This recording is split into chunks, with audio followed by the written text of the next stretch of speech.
السلام علیکم۔ آج ہم ایک نئی کہانی سنیں گے اور وہ کہانی ایک ایسے بچے کے بارے میں ہے جو اسکول نہیں جانا چاہتا تھا۔ جب بھی اسے اسکول لے کر جایا جاتا وہ بہت ادھم مچاتا، چیختا چلاتا۔ اس کتاب کے بھی پبلشر ہیں بک گروپ اور کہانی کا نام ہے اسکول۔ جی ہاں، تو ہم سنیں گے کہانی اسکول۔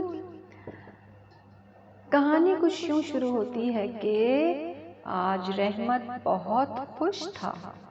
اس نے اپنا رکشہ خوب چمکایا تھا کیونکہ وہ اپنے بیٹے اسد کو اسکول میں داخل کروانے لے جا رہا تھا۔ رحمت نے رکشہ روکا اور اسد کو گود میں اٹھا کر اتارنا چاہا، لیکن اسد اسکول کی عمارت دیکھ کر بدک گیا اور ابا کا دامن کھینچنے لگا۔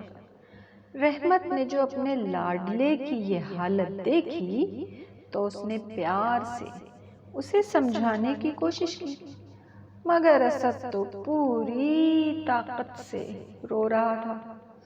ابا، مجھے یہاں مت چھوڑو، میں واپس جاؤں گا۔ رحمت کو بیٹے کے آگے ہتھیار ڈالنے پڑے۔ وہ اسد کو لے کر لوٹ آیا، راستے میں اس کو آئس کریم بھی کھلائی۔ ابھی گھر میں قدم رکھا ہی تھا کہ اسد نے دوبارہ بھوں بھوں رونا شروع کر دیا۔ اماں نے تڑپ کر پوچھا، میرا بچہ کیوں رو رہا ہے؟ رحمت نے سارا ماجرا کہہ سنایا۔ اماں بفر گئی، جب تک میرا چاند اپنی خوشی سے اسکول نہ جائے اس پر سختی کرنے کی کوئی ضرورت نہیں۔ دن گزرتے گئے۔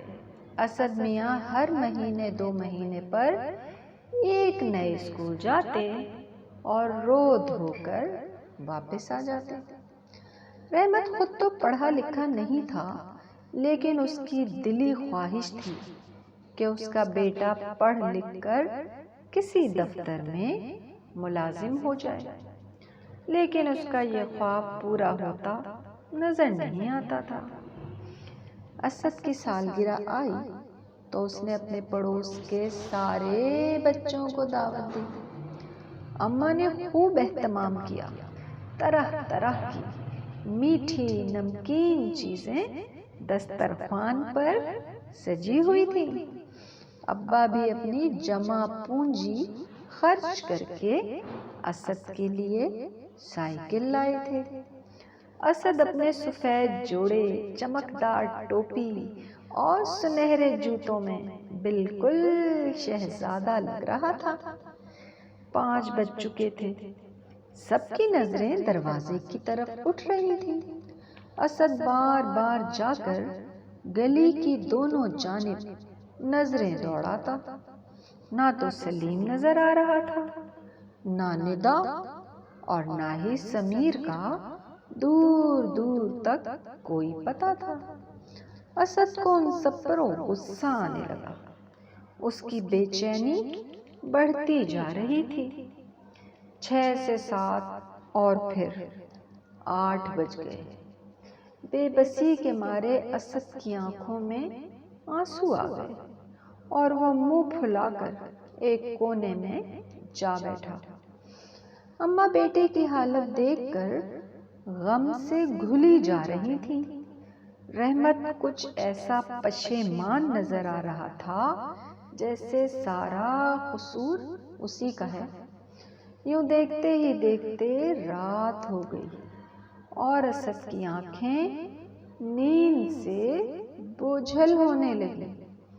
صبح اسد ہمیشہ کی طرح 9 بجے سو کر اٹھا، دودھ اور پراٹھے کا ناشتہ کیا اور اپنا گلی ڈنڈا سنبھال کر گلی میں نکل گیا۔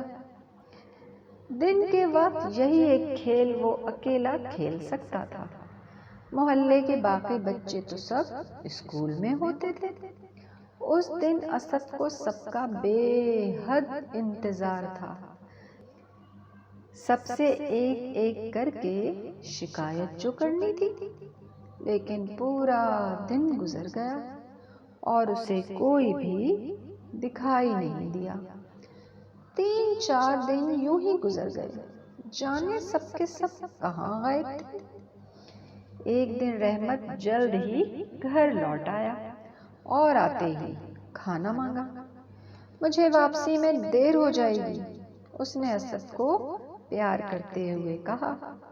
آج اسکول کے امتحان ختم ہوئے ہیں، ہر طرف گہما گہمی ہے، کوئی سیر کو جا رہا ہے، کوئی میلے میں، کچھ نہیں تو لوگ چاٹ اور آئس کریم کھانے ہی نکل کھڑے ہوئے ہیں۔ اسد کی آنکھوں میں چمک آ گئی اور اس نے پوچھا، ابا امتحان کیا ہوتا ہے؟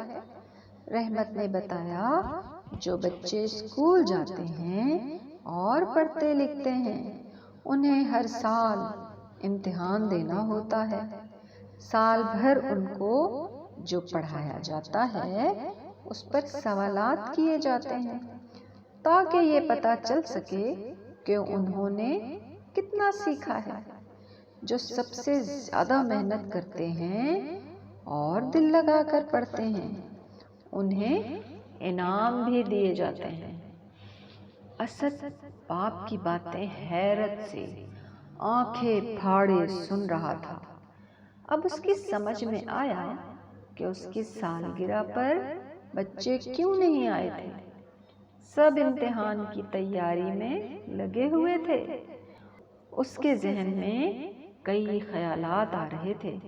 سارا دن گلیوں میں اپنا بے مقصد پھرنا، سب بچوں سے الگ تھلگ نظر آنا۔ جب سمیر، ندا اور سلیم اپنے اسکول کے نت نئے قصے سناتے تھے اس کے پاس کچھ کہنے کو نہیں ہوتا تھا۔ اب وہ سمجھا کہ سب بچے چھٹی کے روز اتنے خوش کیوں نظر آتے ہیں۔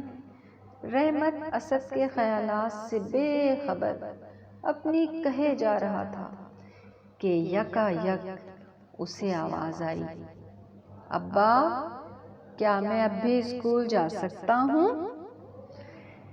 تو یہ تھی کہانی اسد کی۔ وہ بچہ جو اسکول جب بھی جاتا تھا رونے لگتا تھا اور وہ گلیوں میں صرف کھیلتا رہتا تھا، مگر اسے اکیلے کھیلنے میں بھی مزہ نہیں آتا تھا۔ بات کرنے کے لیے دوستوں سے اس کے پاس کوئی واقعہ نہیں ہوتا تھا، اور آخر میں جب اس نے اتنی مزیدار باتیں سنی اسکول کی تو اس نے آخر میں کیا کہا؟ اس نے کہا، ابا کیا میں اب بھی اسکول جا سکتا ہوں؟ اور یقیناً اس کے بعد وہ اسکول جانے لگا ہوگا۔ تو یہ تھی کہانی ہماری اسکول۔ امید ہے کہانی اچھی لگی ہوگی۔